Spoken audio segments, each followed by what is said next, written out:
আল্লাহ আল্লাহ আল্লাহ লা ইলাহা ইল্লাল্লাহ মুহাম্মাদুর রাসূলুল্লাহ সাল্লাল্লাহু আলাইহি ওয়াসাল্লাম। সবার বলেন আলহামদুলিল্লাহ।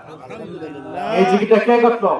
মাওলানা আব্দুস সামাদ আজাদী রহমাতুল্লাহ। বলেন আলহামদুলিল্লাহ। আলহামদুলিল্লাহ। তিনি শিখিয়েছেন। আমি ছোট্টকাল থেকে ওনার বয়ান শুনতাম।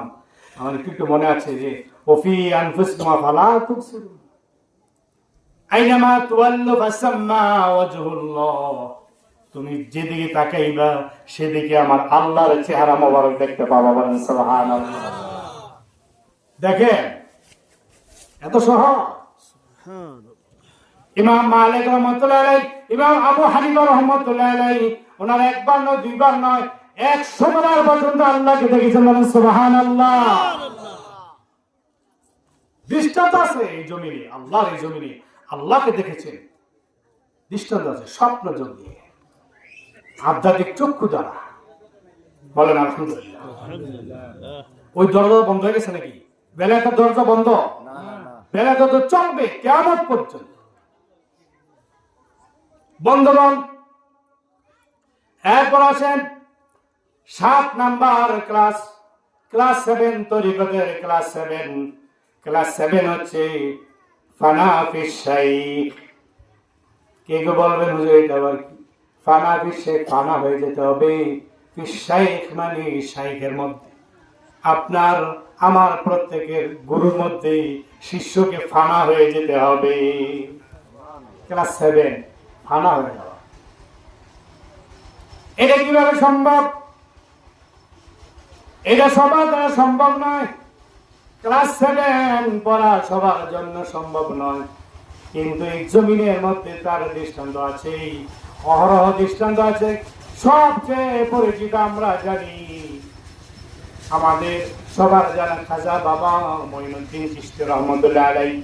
মঈনুদ্দিন চিশতি রহমতুল্লাহ আলাইহি তিনি ফানা ফিশ শাইখ হয়ে গিয়েছিলেন। বলেন সুবহানাল্লাহ। কেমন ফানা দেখেন আপনারা। এখন এমন অনেক লোক আছে গুরুর ব্যাগটা পর্যন্ত নিতে মন চায় না, ব্যাগটা আপনারা লিখে দেখেন না, কিন্তু কেমন শিষ্য ছিলেন দেখেন। গুরু সবসময় গরম পানি খায়। মঈনুদ্দিন চিশতি রহমাতুল্লাহ আলাইহির গুরু মুর্শিদ হলেন খাজা উসমান হারুনি রহমাতুল্লাহ আলাইহি। উসমান হারুনি রহমাতুল্লাহ আলাইহি বলেন, আমি হজে যাব, আমার সাথে কে যাইবা? তোমরা কে রেডি আছো? অনেকে দাঁড়িয়ে গেছে, কিন্তু তিনি যখন শর্ত দিলেন গরম চুলা তোমার মাথায় থাকবে, কিছুক্ষণ পর পর আমি গরম পানি চাইবো, তুমি আমাকে যদি দিতে পারো তাহলে চলো। আস্তে আস্তে সবাই চুপ হয়ে গেছে, কিন্তু একজন ব্যক্তি তিনি হলেন খাজা মাইনুদ্দিন চিশতি রহমতুল্লাহ আলাইহি। তিনি বললেন, আমি আপনার জন্য কুরবান হয়ে গেলাম। সুবহানাল্লাহ। আমি রেডি, যত কষ্ট লাগে যাব হজে। কিভাবে? প্লেনে? কিভাবে? জাহাজে? না, হেঁটে হেঁটে হেঁটে হেঁটে হজে রওনা। হজে যখন রওনা হলেন, পেছনে মাইনুদ্দিন চিশতি রহমাতুল্লাহ আলাইহির সামনে খাজা উসমান হারুনি। গুরু শিষ্য চলতে চলতে চলতে চলতে যে সময় গরম পানি যাচ্ছে দিচ্ছে, মাথায় কিন্তু গরম চুলা। এই গরম চুলা মাথায় থাকা সত্ত্বেও এই মাইনুদ্দিন চিশতি রহমাতুল্লাহ আলাইহি ফানা ফিশ শাইখ হওয়ার কারণে কোনো খবর ছিল না। কারণ তার দৃঢ় প্রত্যয় ছিল যে আমি পারবো, আমি ইনশাআল্লাহ সহ্য করবো। প্রথমে একটু সহ্য করছেন কষ্ট, এরপর আর কোনো কষ্টই লাগে না। বলেন সুবহানাল্লাহ। যে ব্যক্তি ফানা ফিশ শাইখ হতে পারবেন, তিনি ফানা ফির রাসূল হতে পারবেন। আর যে ব্যক্তি ফানা ফির রাসূল হতে পারবেন, তিনি ফানা ফিল্লাহ হতে পারবেন। ফানা ফিল হওয়ার পরে কি হবে তার একটা রেজাল্ট আছে, পাবেন ইনশাআল্লাহ, সামনে আসছে। বন্ধুগণ, পর্দায় মা পড়ে খেয়াল করে শুনি, যারা এই তরিকতের লাইনে আছেন, শুধু ভাষা কেবল তরিকতের সবক নিলে হবে না। আমাকে আপনাকে প্রত্যেকে আগে বুঝতে হবে ক্লাসগুলি কি। এক একটা ক্লাস পারে দিতে অনেক ধৈর্যের দরকার আছে, অনেক শ্রমের দরকার। আপনি আগে নিজে পড়বেন, নিজেকে নিজে পোড়াবেন, তারপরে সিদ্ধ হবেন। মাইনুদ্দিন চিশতি রহমাতুল্লাহ দেখে দিয়েছেন, যদি নাকি আপনি ভাত রান্না করেন, নিচে দিবেন আগুন, আগুন দিলে কিন্তু ভাত রান্না হয় না। পাতিলা দিতে হবে, পাতিলার মধ্যে পানি দিবেন, পানির মধ্যে চাল দিবেন, তারপর আবার ঢাকনা দিবেন। কতগুলি জিনিস লাগে। তারপরে আপনি যখন নাকি কিছুক্ষণ পড়বেন, আগুন দিবেন, জ্বালাবেন, জ্বালাতে জ্বালাতে দেখা যাবে আস্তে আস্তে পাতিলা গরম হবে, তারপরে পানি গরম হবে, তারপরে চাল। আস্তে আস্তে যখন নাকি চাল সিদ্ধ হবে, তখন আপনি টিপতে দেখবেন সিদ্ধ হয়েছে কিনা। যদি সিদ্ধ হয়েছে, নরম হয়েছে, নরম হলে বলতে সিদ্ধ হয়েছে, তাই না? যে সিদ্ধ হয়েছে, কোন সময় সিদ্ধ হয়েছে? অনেক জ্বালা পোড়ার পরে সিদ্ধ হয়েছে। জ্বালা পোড়ার আগে আপনাকে হতে হবে, নিজেকে জ্বালিয়ে দিবেন, পুড়িয়ে দিবেন। গুরুর আগুনে নিজেকে পুড়িয়ে দিলে তারপর আপনি সিদ্ধ হবেন। আপনি যদি সিদ্ধ হন, তারপর শুদ্ধ হবেন। যদি নাকি সিদ্ধ হয়, তারপরে যেমনি ভাবে ভাত খাওয়া যায়, তদ্রূপ আপনি যদি সিদ্ধ হন, তারপর আপনি কিছু পাবেন। আপনাদের কিছু সম্ভব, সিদ্ধ হইতে হবে আগে, সিদ্ধ হইতে পারলে তারপর শুদ্ধ হবে। একটা ছোট্ট মেয়ে আমার কাছে বায়াত হয়েছে, কিন্তু ছোট্ট মেয়ে, সে জিজ্ঞেস করতেছে জাকাত কি, জাকাত কেমনি দেব? জাকাত কি, শোনেন, জাকাত কি ধনীদের না গরিবদের? আমি আগে বলছি, এটা এই ক্লাসটা কিসের ক্লাস? তরিকতের ক্লাস। জাকাত অনেকে মনে করি ধনীদের, তার আকিমুস সালাত ওয়া আতুজ যাকাত, তোমরা নামাজ পড়ো, যাকাত দাও, নামাজ পড়ো, যাকাত দাও। তাহলে নামাজ পড়ো, যাকাত দাও, নামাজ তো সবাই, গরিব ধনী সবার জন্য নামাজ, তাহলে যাকাত কেন সবার জন্য নয়? যারা গরিব তাদের জন্য যাকাত, যারা গরিব তারা আজকে বুঝে যান তাদের জন্য যাকাত। আর তাদের যাকাত হচ্ছে যাকাত তাজকিয়া, ঠিক আছে? তাজকিয়া মানে যে আত্মশুদ্ধি। আমাকে আপনাকে প্রত্যেকে ধনী হোক গরিব হোক, সবাইকে আত্মশুদ্ধি লাভ করতে হবে। তাহলে আকিমুস সালাত, নামাজ পড়ো, যাকাত দাও, ধনী গরিব সবাই বলেন আলহামদুলিল্লাহ। আলহামদুলিল্লাহ।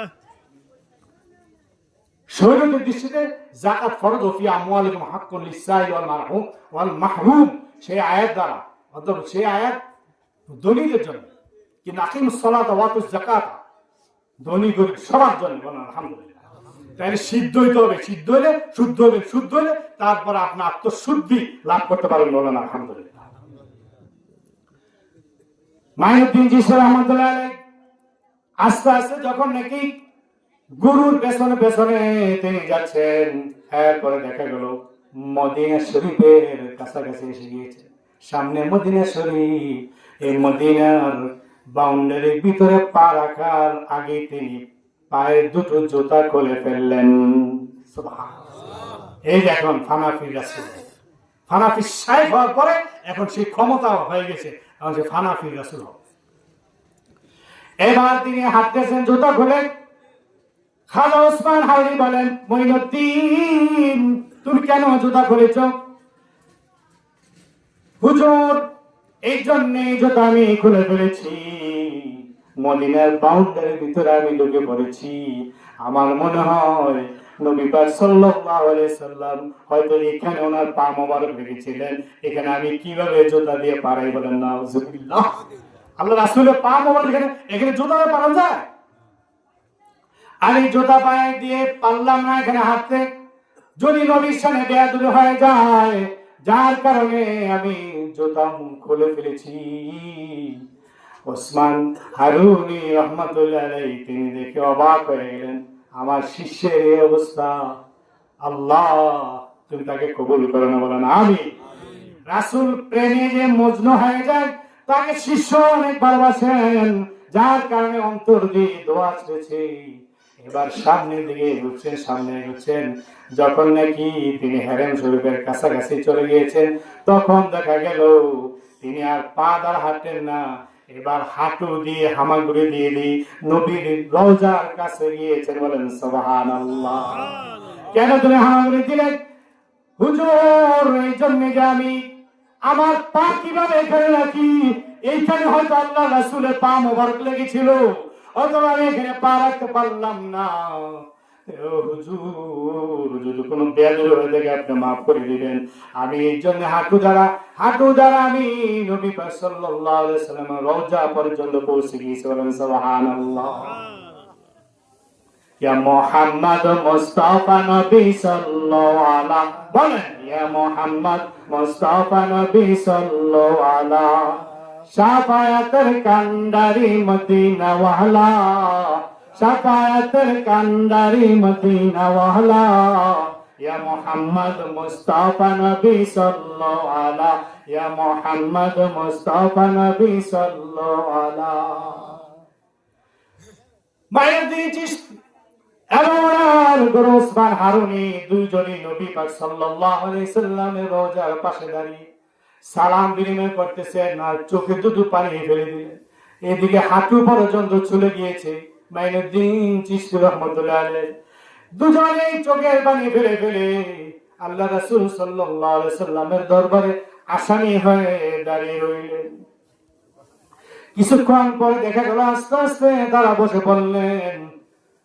দুটো চক্ষু বন্ধ হয়ে গেল, ক্লান্ত শ্রান্ত চক্ষু দুটো যেন বন্ধ হয়ে গেল। এবার যেন তারা সামান্য তন্দ্রা নিদ্রার মধ্যে পড়ে গেলেন। এই সময় দেখেন নবী পাক সাল্লাল্লাহু আলাইহি সাল্লাম হাত মোবারক সামনে নিয়ে দুইজনের সাথে তিনি মুসাফা করতেছেন। বলেন সুবহানাল্লাহ।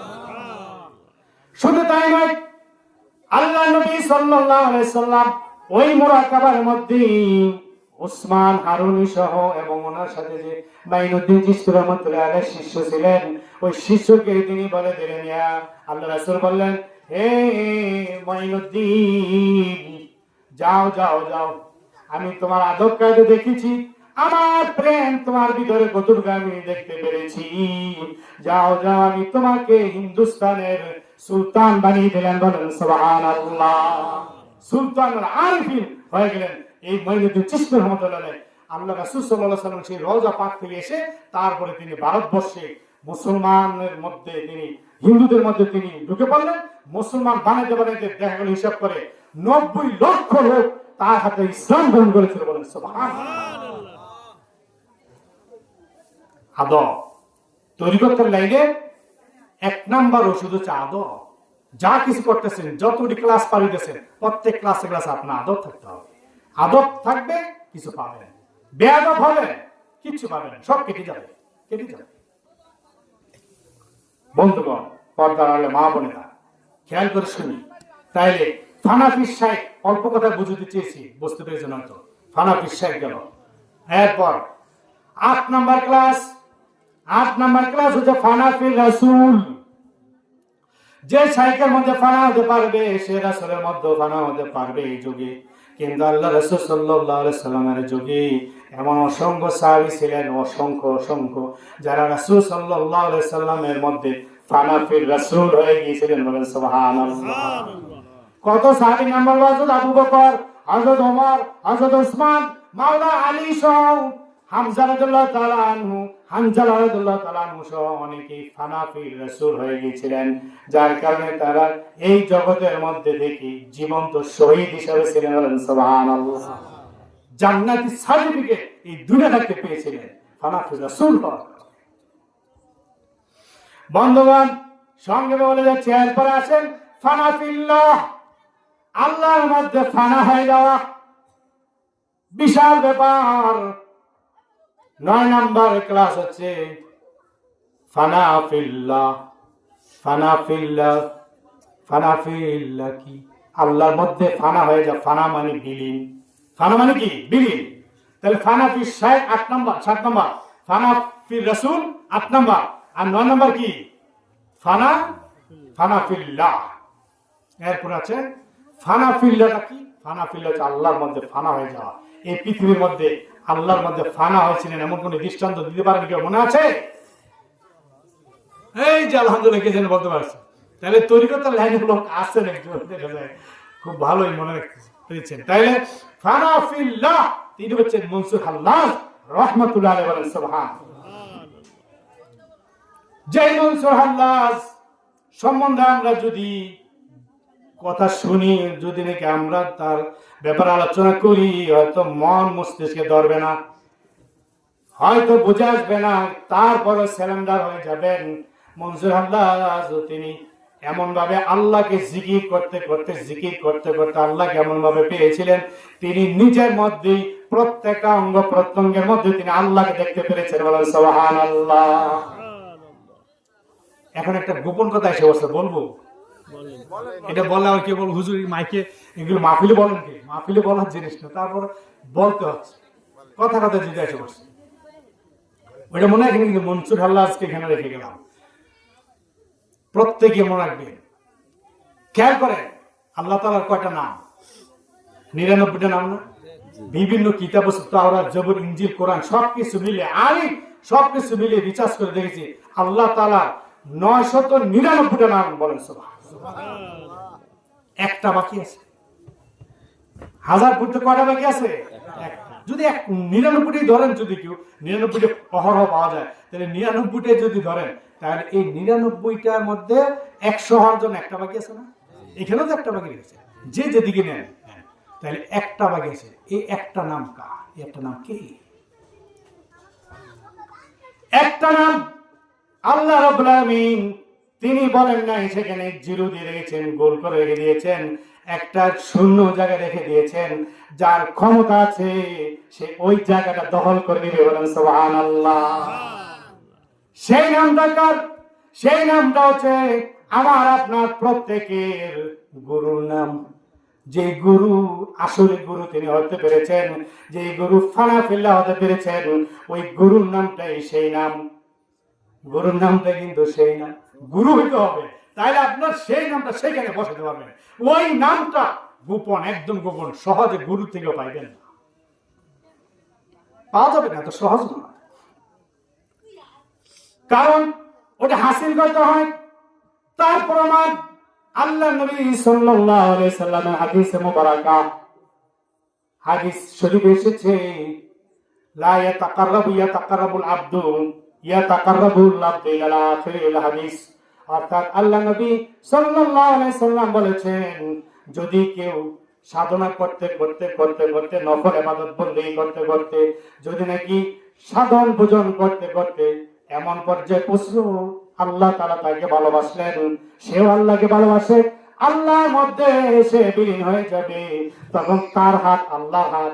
কে বলেছেন? আল্লাহ বলেছেন। তার হাত আল্লাহর হাত, তার চোখ আল্লাহর চোখ, তার পা আল্লাহর পা। তার একজন বান্দার ব্যাপারে আল্লাহ নবী সাল্লাল্লাহু আলাইহি সাল্লাম তিনি বলে দিয়েছেন, ওই বান্দার হাত, পা, চোখ, নাক, ঠোঁট ইত্যাদি সবকিছু যদি আল্লাহর হয়ে যায়, তাহলে ওই ব্যক্তিটার নামটা তো আল্লাহর হয়ে গেছে। সুবহানাল্লাহ। এই হিসাবে 999টা যদি হয়, তাহলে একটা নাম হচ্ছে আদমের নাম। বলেন সুবহানাল্লাহ। বন্ধুগণ, মনসুর হাল্লাজ তিনি জিকির করতে সব জায়গায় আল্লাহকে পাইতেছেন। তার হাত, পা, চোখ, নাক, ঠোঁট সব কিছুর দিকে যখন তিনি তাকান, তখন দেখেন যে আল্লাহ তার মধ্যে বিরাজ করতেছে। এই সময় তিনি বলে ফেললেন আল হক, আল্লাহ তাআলার একটা নাম। তিনি বলে ফেললেন আনাল হক, আনাল হক। আনাল হক মানে আমি আল্লাহ, আমি আল্লাহ। গভীর কথা, ফানা ফিল্লাহ হওয়ার কারণে তিনি বলতে পেরেছিলেন, কিন্তু শরীয়তের মাওলানা তাকে কাফের বলে আখ্যায়িত করেছিল, ফুটলো দিয়েছিল বলে কাফের। মনসুর হাল্লাজ কাফের হয়ে গিয়েছে, তাকে টুকরা টুকরা করে দেওয়া হয়েছিল। আগে বন্দী করা হয়েছে, তারপর টুকরা টুকরা করে দেওয়া হয়েছিল মনসুর হাল্লাজ। বন্দী ঘটনাটা একটু বলে শেষ করে দিব। বন্দী করা হয়েছিল, তাকে শিকল দিয়ে বেঁধে জেলখানার মধ্যে বন্দী করে দেওয়া হয়েছে। মনসুর হাল্লাজ রাহমাতুল্লাহ আলাইহি যখন নাকি তিনি আনাল হক বারবার বলেন, তাকে যতই বলা হলো তিনি জবান থেকে ওটা ছাড়তে পারেন না, যার কারণে তাকে বন্দী করা হলো, শিকল দিয়ে বেঁধে জেলখানার মধ্যে তাকে বন্দী করা হলো। এবার বাদশাহ যখন নাকি তার উজির নাজিরকে পাঠাইলো, আগামীকাল গিয়ে দেখবে মনসুর হাল্লাজ কি করতেছে, এখনো কি সে আনাল হক বলে কিনা। এবার গিয়ে দেখে মনসুর হাল্লাজ তিনি তো নাই, তার শিকল এবং তালা সব কিছু জেলখানার মধ্যে আছে, তিনি নাই। বাদশার কাছে উপস্থিত, নাই নাই নাই, আপনার কয়েদি মনসুর হাল্লাজ আর নাই। এবার বলতেছে, তারপরের দিন আবার পাঠিয়ে বলতেছে, এবার গিয়ে দেখো সে আসলে কোথায় আছে, তাকে খুঁজো।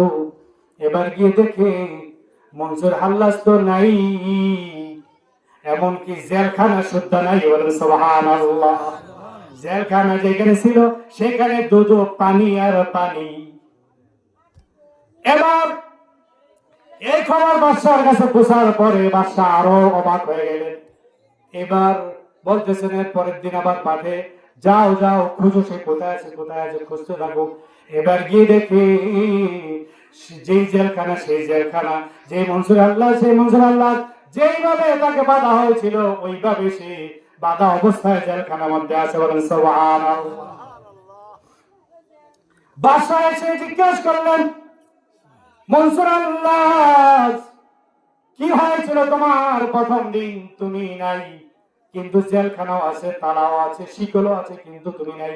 এবার বললেন, আমি আল্লাহ রাব্বুল আলামিনের সাথে সাক্ষাৎ করতে গিয়েছিলাম। বলেন সুবহানাল্লাহ। এই জন্য আমাকে পাওয়া নাই, আল্লাহর সাথে মোলাকাত করতে গিয়েছি, সব কিছু বেলে দিয়ে আমি চলে গেছি। এরপর দ্বিতীয় দিন এসে, কেন তোমাকে পাওয়া গেল না? এমনকি জেলখানাও পাইনি, তোমাকে পাইনি, শিকল পাইনি, তালাও পাইনি, তুমিও নাই, কি হয়েছিল? মনসুর আল্লাহ তুমি বলবে কি? এবার বলতেছে, কি হয়েছিল জানেন কি বাদশাহ? ওই দিন স্বয়ং আল্লাহ রাব্বুল আলামিন আমি মনসুর আল্লাহর সাথে সাক্ষাৎ করতে এসেছিল। সুবহানাল্লাহ, আল্লাহু আকবার। মনসুর আল্লাহ এই কথা শুনে অবাক হয়ে গেল। বাদশাহ অবাক, শিকল নিয়ে বাধা, আবার তিনি সুন্দর মধ্যে এসে শিকলে বাধা হয়ে গেলেন, জেলখানার মধ্যে গেলেন। তারপর তাকে টুকরা টুকরা করে দেওয়া হলো। ওই যে ফতোয়া দেওয়া হয়েছে, বাদশার কথা, বাদশার রায় ঠিক হয়েছে, তাকে টুকরা টুকরা করে দেওয়া হয়েছে।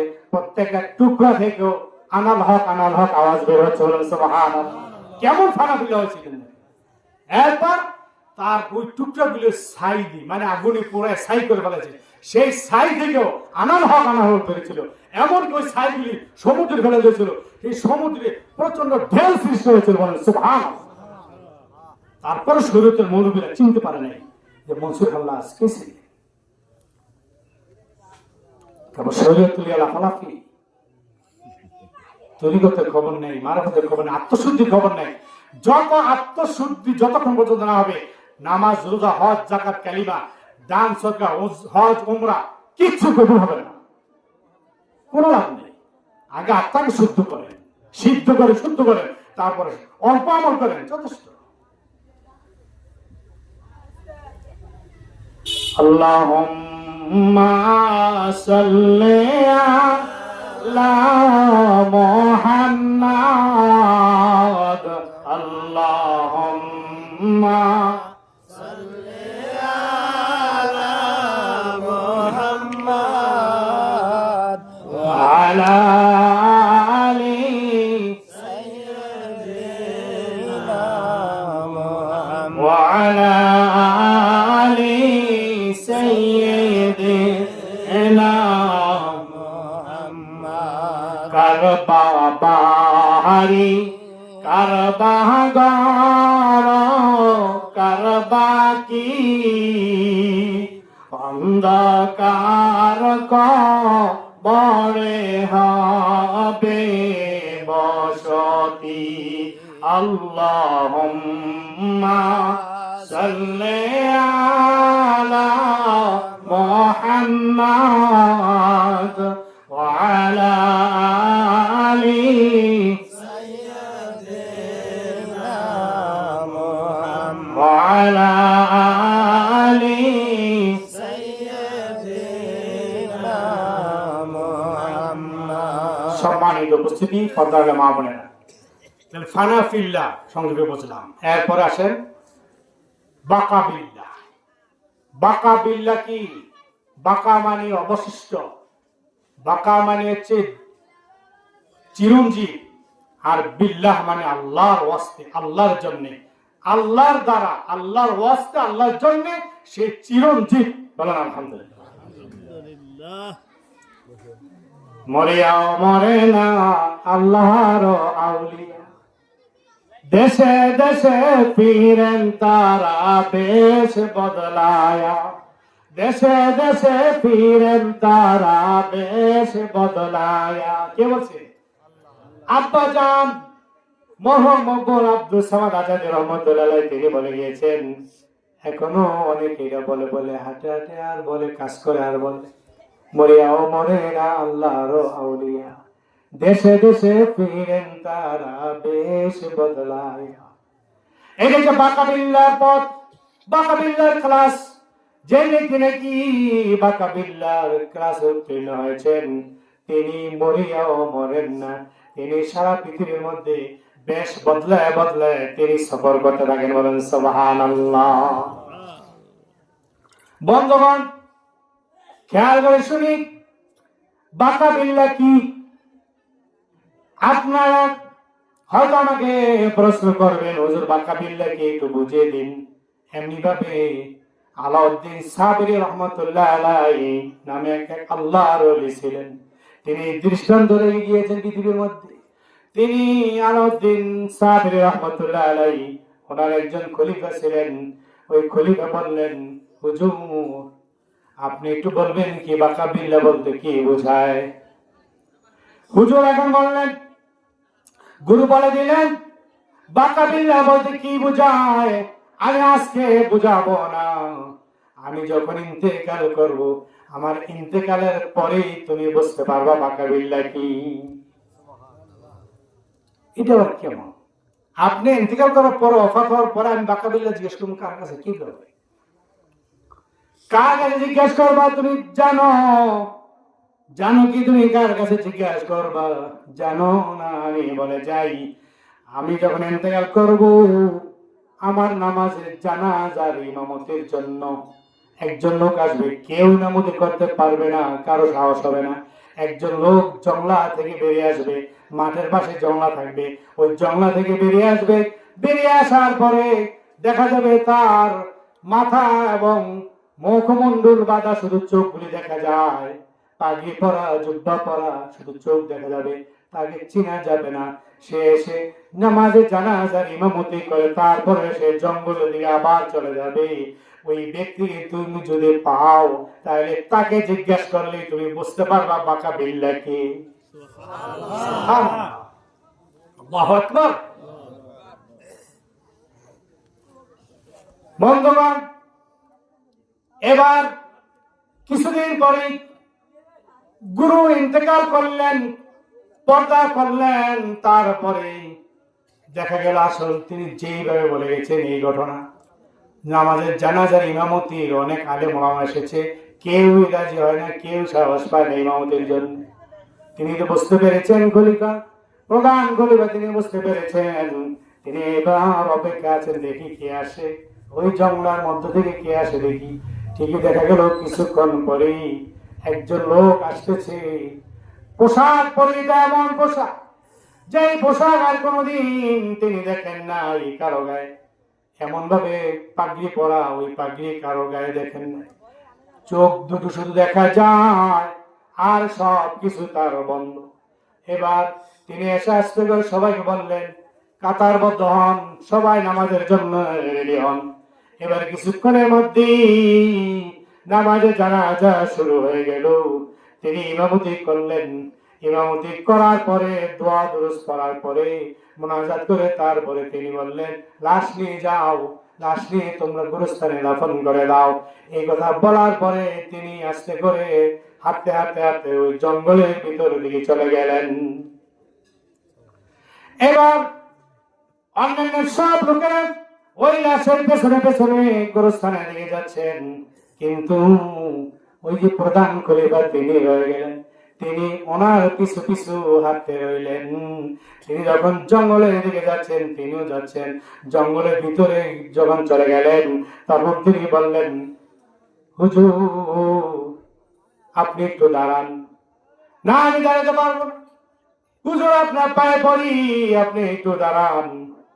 কেন, কি হয়েছে তোমার, কি বলবো? হুজুর একটা প্রশ্ন আপনার কাছে। না কোনো প্রশ্ন তো দিতে চাই না, একটু অভিমান করতেছে। না কোনো প্রশ্ন উত্তর দিতে চাই না। কে তুমি, কেন এসেছো? হুজুর আমি তো আপনাকে চাই। আপনি কে, আপনার পরিচয়টা কি আমি জানতে চাই। কেন তোমার পরিচয় কি হবে?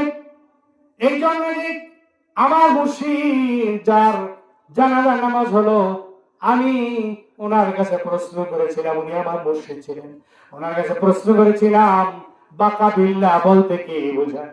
উনি বলেছিলেন যে নাকি আমার নামাজ জানাজার ইমামতি করবে ওই ব্যক্তি বাকা বিল্লাহ প্রশ্নের উত্তর দিয়ে যাবে।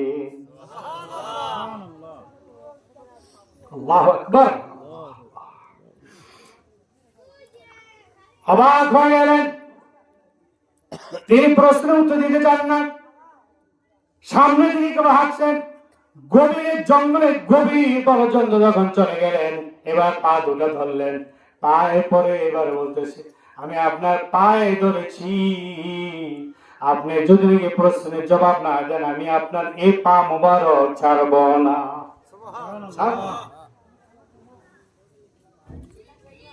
বন্ধুগণ, এবার দেখা গেল আলাউদ্দিন আল সাবিরি যার নামাজ জানাজা হয়ে গিয়েছে, তার কথা মোতাবেক এবার খলিফা ওনার এমন ভাবে পা ধরলেন প্রশ্নের জবাব নেওয়ার জন্য, ওই প্রশ্নের উত্তর পাবার জন্য তিনি মশগুল হয়ে গেলেন। এবার যখন ভালোভাবে ধরলেন, তিনি এবার তার মুখের সমস্ত রুমাল পাগড়ি সব কিছু সরাইয়া একেবারে খোলা ভাবে তিনি দেখাই দিলেন। দেখলেন যে কিছুক্ষণ আগে যার নামাজের জানাজা হয়েছে খাটিয়ার মধ্যে যিনি, তিনি এখন আমার সামনে দাঁড়িয়ে আছে। সুবহানাল্লাহ, আল্লাহু আকবার, নারে রিসালাত।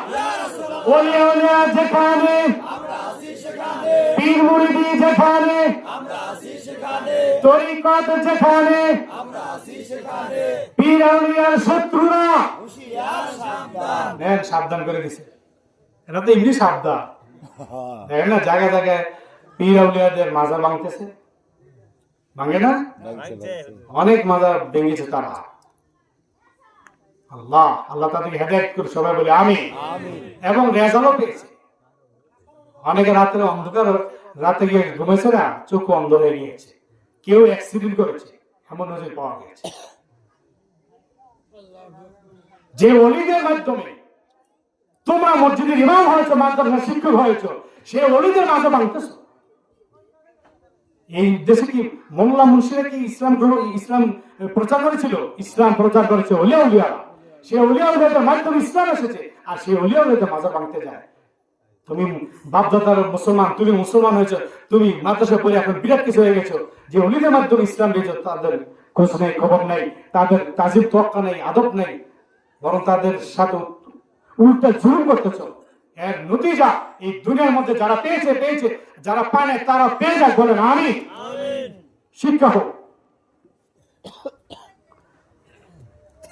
অবাক হয়ে গেলেন, দেখলেন যে যার নামাজ জানাজা হলো তিনি এখানে দাঁড়িয়ে রয়েছেন, অর্থাৎ আলাউদ্দিন আল সাবিরি রহমাতুল্লাহ আলাইহি, ওনার দাফন কাফন শেষের দিকে, কিন্তু পাকা বিল্লাহ তিনি চিরস্থায়ী হয়ে রইলেন।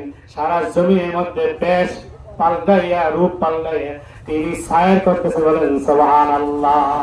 মরিয়াও মরে না আল্লাহর আউলিয়া, মরিয়াও মরে না আল্লাহর ওলিরা, দেশে দেশে ফিরেন তারা বেশ বদলায়া, দেশে দেশে ফিরেন তারা বেশ বদলায়া। আল্লাহ আমাদের সবাইকে বুঝবার এবং আমল করার তৌফিক দিন, সবাই বলে আমিন। তাহলে এই ওলিয়া উলিয়াদের যুগ এখন বেলায়েতের যুগ, এখন নবী রাসূলদের যুগ নয়। অতএব আমি যে এখন আয়াত তেলাওয়াত করেছি, ইয়া আইয়ুহাল্লাযিনা আমানু তাকুল্লাহ হাক্কা তুকাতি, হে ঈমানদারগণ, মুমিন যারা, তাদেরকে বলা হচ্ছে যে তোমরা আল্লাহকে ভয় করো, ভয় করার মতো, তাকওয়া অবলম্বন করো, মুত্তাকি হও, মুত্তাকি হওয়ার মতো, পরহেজগার হও, পরহেজগার হওয়ার মতো। তো যে রেখে ঈমান এনেছে, মুত্তাকি পরহেজগার হয়ে গেছে, গুনাহ থেকে বাঁচলো, গুনাহ থেকে বেঁচে থাকাই মুত্তাকি পরহেজগারিতা। তাহলে গুনাহ থেকে বাঁচলো, তাহলে সেই ব্যক্তি তো এখনই কামিয়াব হয়ে যাওয়ার কথা। গুনাহ থেকে বাঁচলো, মুত্তাকি পরহেজগার হয়ে গেছে, বাস এখন কামিয়াব হয়ে যাওয়ার কথা। কিন্তু না, আল্লাহ তাআলা শেষে, এই আয়াতের শেষে কি বলেছে? ওয়ালা তামুতুন্না ইল্লা ওয়া আনতুম মুসলিমুন। তোমরা মরিও না যতক্ষণ পর্যন্ত না তোমরা কোনো না কোনো কারো কাছে আত্মসমর্পণ না করবে। আত্মসমর্পণ করতে হবে। মুসলমান না হয়ে মরো না। অনেক শরীয়তে মৌলবীরা মোল্লারা বাটকেরা মোল্লারা তারা কি করে অনুবাদ করে যে তোমরা মুসলমান না হয়ে মরো না। তা আগে যে ইমান আনলো, ইমান আনার পর পরহেজগার মন তা খাইলো, তাহলে কি এখন আবার বলতেছে মুসলমান হয়ে মরো না, মুসলমান না হয়ে মরো না তোমরা। এই অনুবাদ কেমন হইল? আগে তো সে অনেক কিছু হয়ে গেছে, কিন্তু না, এইখানে অর্থ বোঝে না। মনে করে যে ইসলাম শান্তির ধর্ম, ইসলাম মানে শান্তি, ইসলাম মানে শান্তি না। আজকে বলে যে আমি নিজামুদ্দিন আজাদি, ইসলাম শব্দটি বাবে ইফাল থেকে এসেছে, বাবে ইফালের মাসদার। এই শব্দটার অর্থ হচ্ছে আত্মসমর্পণ করা। দেখি কে কে আছেন, চ্যালেঞ্জ, আপনি অর্থটা দেখি পাল্টে দেন দেখি। বাবে ইফালের শব্দ, মাফুলের শব্দ, মুজাক্কার, এটার অর্থ হচ্ছে আত্মসমর্পণকারী। মুসলিম মানে আত্মসমর্পণকারী, ইসলাম মানে আত্মসমর্পণ করা, আর মুসলিমিন মানে আত্মসমর্পণকারী গণ।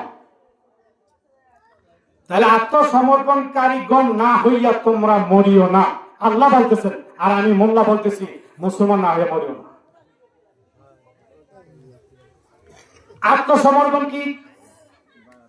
আল্লাহ রাব্বুল আলামিনের কাছে আল্লাহ নবী সাল্লাল্লাহু আলাইহি সাল্লাম আত্মসমর্পণ করেছিলেন, সব কিছু বিলিয়ে দিয়েছিলেন, জান মাল সব কিছু বিলিয়ে দিয়েছিলেন। ঠিক তদ্রুপ আল্লাহ নবী সাল্লাল্লাহু আলাইহি সাল্লামের কাছে সমস্ত সাহাবারা আত্মসমর্পণ করে সব কিছু বিলিয়ে দিয়েছিলেন। আমার বাবা মা, আমার আত্মীয় স্বজন, এমনকি আমি নিজে আপনার কদমে কুরবানি হয়ে যাক। ইয়া রাসূলুল্লাহ, ইয়া হাবিবাল্লাহ, আপনি আমাদের বাড়িতে যাবেন কি আমার বাড়িতে আপনার দাওয়াত? শুধু দাওয়াত দিতে গিয়ে কথা বলতে গিয়ে বলতেছে আমার মা বাবা সব আপনার কদমে কুরবানি হোক।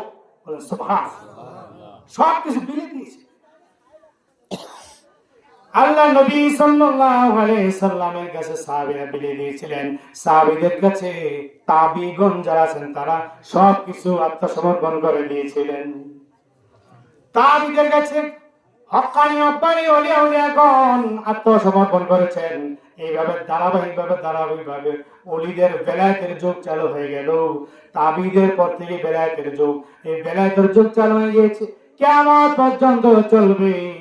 এই বেলায়েতের যুগে হক্কানি রব্বানি কোন এক ওলির কাছে গিয়ে আমাকে আপনাকে প্রত্যেককে আত্মসমর্পণ করতে বলা হয়েছে।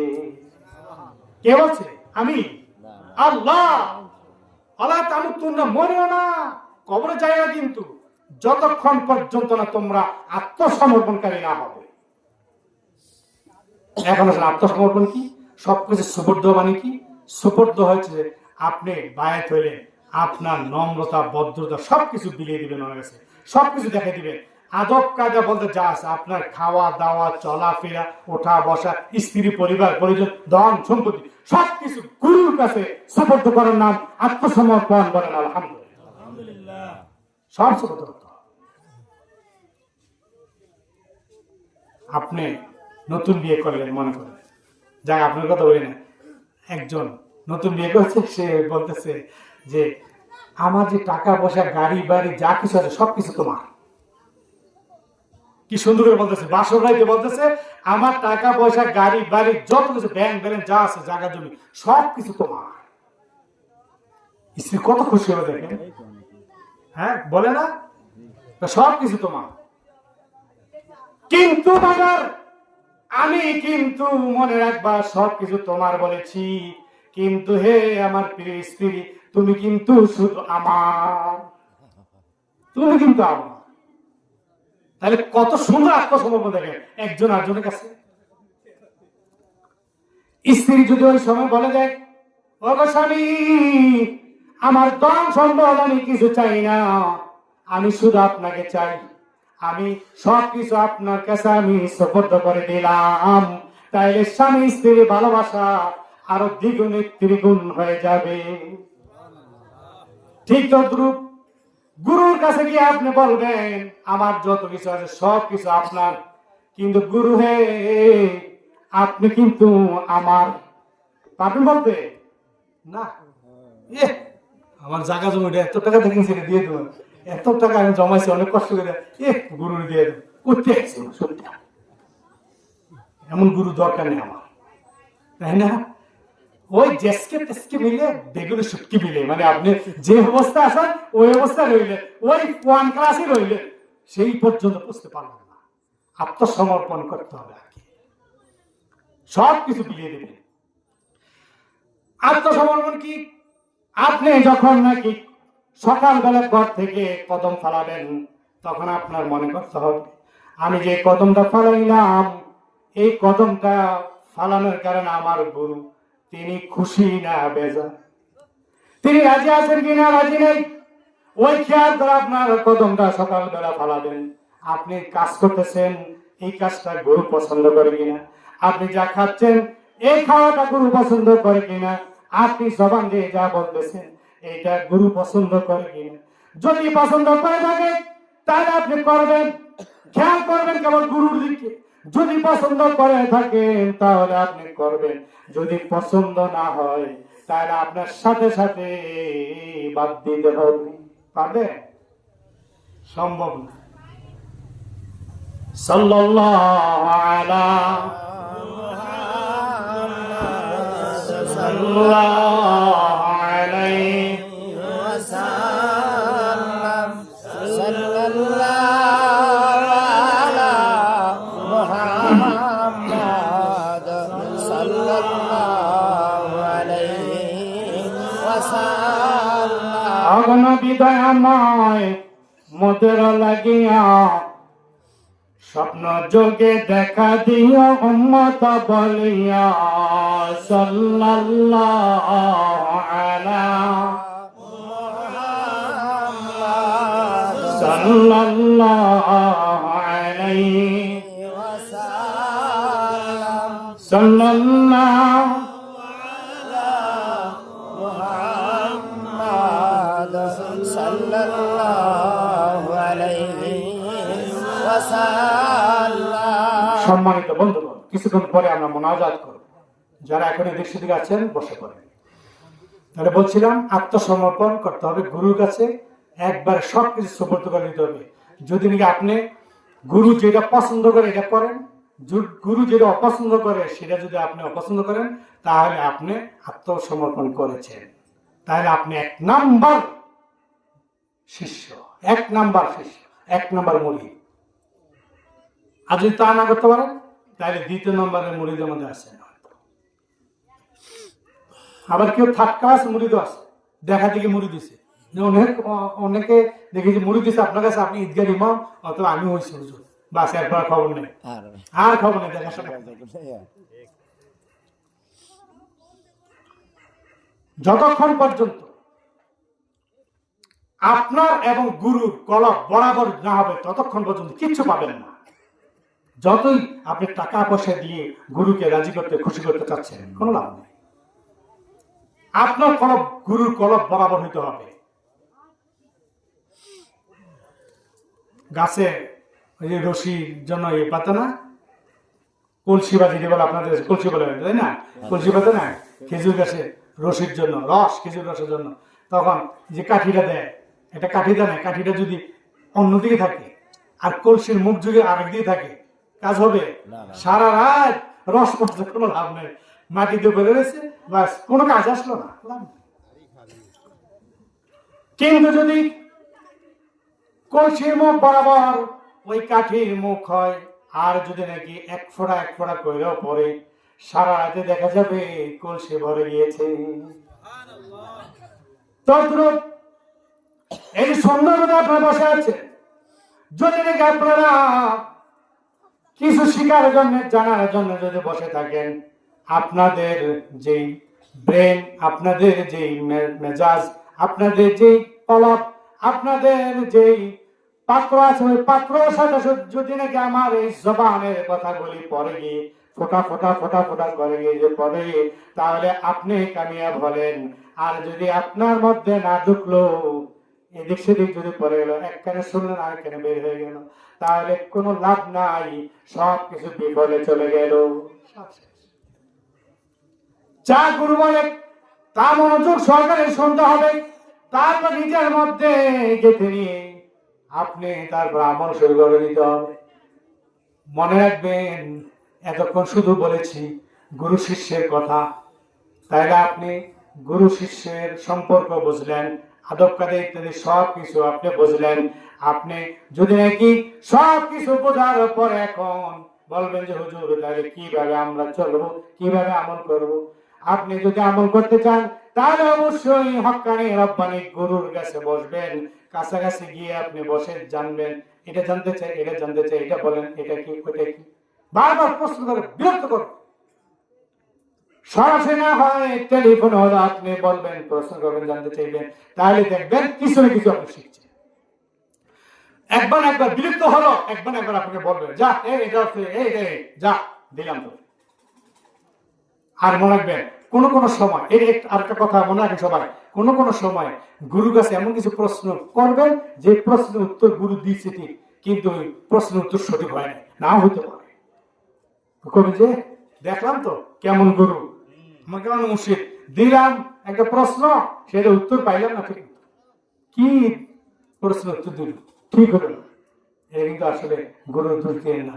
কারণ অসদে হাল আছে, একটা হালত আছে, হালত অনুযায়ী যদি আপনাকে যদি হালতের সময় আপনার প্রশ্নটা এসে যায় আর সেই সময় যদি বলে ফেলে, তাহলে ওইটা 100% রাইট বলে। সুবহানাল্লাহ। আর হালত ছাড়া এমনিতে একটা মুডে আছে, ধরেন দেখা গেছে যে ছেলে মেয়েদেরকে পড়াইতেছে মাদ্রাসায়, কথার কথা, অথবা মাত্র এখন গোসলখানায় ঢুকবে গোসল করতে, অথবা গোসলখানা থেকে বের হয়ে গেছে ইত্যাদি, এমন অন্য সময় থাকে না, এমন ব্যতিক্রম সময়ের মধ্যে হঠাৎ করে ফোন আসছে, হঠাৎ করে কথা আসছে, প্রশ্ন আসছে, ওই সময় যদি একটা কিছু বলে ফেলে, তাহলে যে এটা সঠিক হবে তা নয়, ঠিকও হতে পারে। এটা মনে ধরা হবে, কিছু মনে ধরবে না যে এখন এটা বলছে, এটা হয়তো সঠিক হয় না, অন্য সময় আবার জিজ্ঞেস করো। তাইলে অস্তে হাল যে সময় হালত যখন হয়ে যায়, তখন প্রশ্ন করলে শুধু উত্তর পাইতে হবে।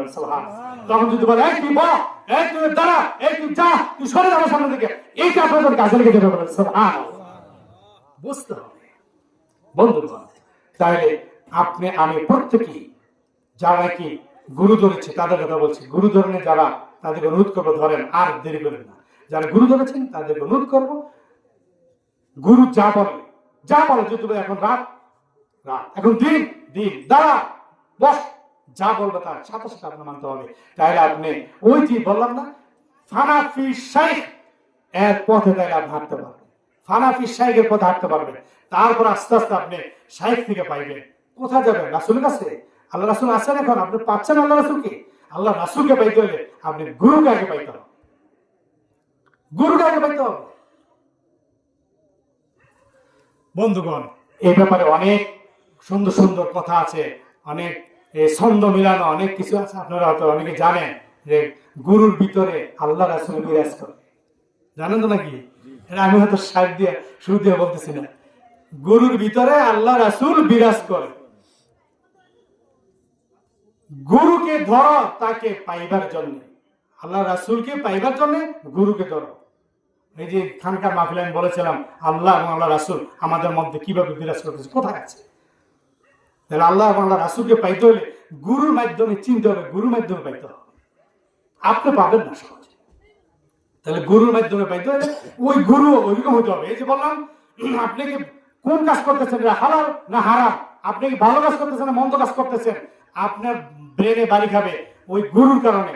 গুরু যদি হক্কানি হয়, মুর্শিদ যদি হক্কানি হয়, তাহলে আপনি মুর্শিদের প্রত্যেকটা কথা কাজগুলো পুঙ্খানুপুঙ্খ রূপে আপনি মানতে হবে।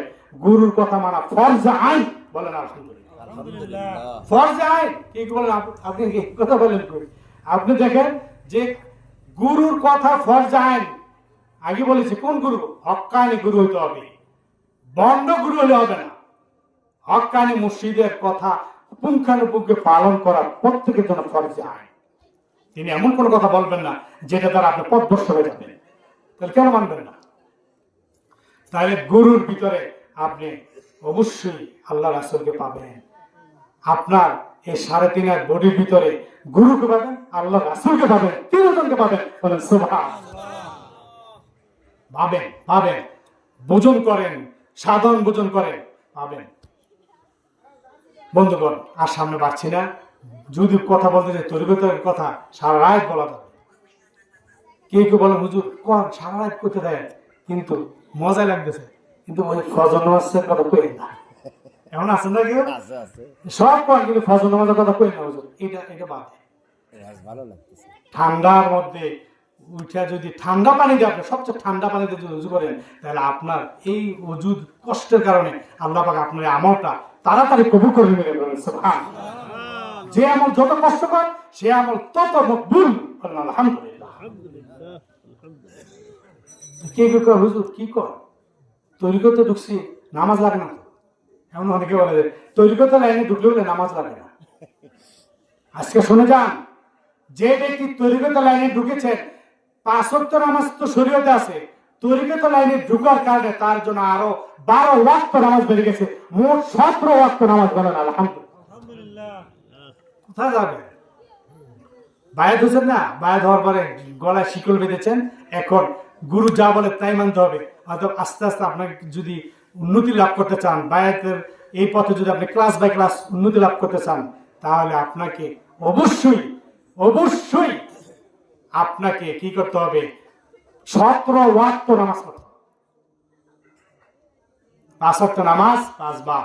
এরপরে আসে মুরাকাবা, মুশাহাদা, মুজাহাদা, এরপরে খেলাধুলার আঞ্জুমান, এরপরে আপনার এই যে গুরু যা কিছু বলবে সেইগুলি পুঙ্খানুপুঙ্খ মেনে, তারপর আপনি ফানাফি শেখ, এরপর ফানাফি রাসূল, ফানাফিল্লাহ, মানে এগুলি হওয়ার জন্য আপনাকে অনেক সাধন ভোজন করতে হবে, দম সাধনা করতে হবে। সবকিছু সাধনার মাধ্যমে আপনি তারপরে গিয়ে আপনি সেই দরজায় উন্নীত হবেন। বলেন আলহামদুলিল্লাহ। এত সহজ নয়। তাহলে তরিকত লাইনে ঢুকলে আপনাকে অবশ্যই আউয়াবিন বলতে হবে, ইশরাক করতে হবে, চারশো নামাজ পড়তে হবে, তাহাজ্জুদ পড়তে হবে। তাহাজ্জুদ সময় আপনি উঠে এরপরে কিছু মুরাকাবা করতে হবে, খুব ধ্যানে আপনি সময় কাটাতে হবে। অনেক কাজ, এত সহজ কাজে হুজুর নামাজ লাগে না। এরপর আসেন কি, 24 ঘন্টা দায়মি সালাতের মধ্যে আপনাকে থাকতে হবে। আপনি গুরু ধরেছেন, শেষ 24 ঘন্টা আপনার দায়মি সালাতে থাকতে হবে। সব সময় সালাত মানে স্মরণ, সব সময় আল্লাহ, রাসূল, গুরুর ধ্যানে আপনার সময় কাটাতে হবে। 24 ঘন্টা সালাত, জাহিরি হোক বাতিনি হোক, জাহিরি হোক বাতিনি হোক, জিকিরে ফিকিরে 24 ঘন্টা চালানো, নিজেকে চালানো, এটাই হচ্ছে দায়মি সালাত। আর 5 ওয়াক্ত নামাজ যে পড়তেছেন, এটা কায়েমি সালাত। নির্দিষ্ট সময় নামাজ পড়লেন, শেষ। কত? হয়তো 1.5 ঘন্টা, হিসাব করলে 15 মিনিট করে হয়, হিসাব করলে সর্বোচ্চ 1.5 ঘন্টা হয় সারাদিনে। 22.5 ঘন্টা কি করেন? যাই হোক, আমি হয়তো ওদিকে যাচ্ছি না। অনেকে হয়তো গায়ে লাগতেছে, গায়ে লাগাবেন না। মনে রাখবেন, যদি কারো গায়ে লাগে তাহলে মনে করেন এখানে আপনার অসুস্থতা আছে, রোগ আছে। সুস্থ হন, চিকিৎসা নেন। রুহানি ডাক্তার আমরা, রুহানি ডাক্তার, জিসমানি ডাক্তার হচ্ছে বিভিন্ন বাজারে ঘাটে পাবেন, কিন্তু রুহানি ডাক্তার খুঁজে পাওয়া মুশকিল। আসল ডাক্তার রুহানি ডাক্তার, আর রুহানি ডাক্তার খুঁজে পাওয়া মুশকিল। এই জন্য প্রত্যেকের উচিত হক্কানি একজন রুহানি ডাক্তার ধরে নিজের চিকিৎসা করেন, নিজের চিকিৎসা করে সুস্থ হন, আত্মশুদ্ধি লাভ করেন, আপনি কামিয়াব। আখলিস দীনাকা ইয়াকফিকাল আমালুল কলিল। অল্প আমল করলে নাজাত আল ফয়সালা হয়ে যাবে। সুবহানাল্লাহ। আল্লাহ পাক আমাদের সবাইকে বুঝবার এবং আমল করার তৌফিক দিন। ওয়া আখিরু দাওয়ানা আলহামদুলিল্লাহি রাব্বিল আলামিন। সম্মানিত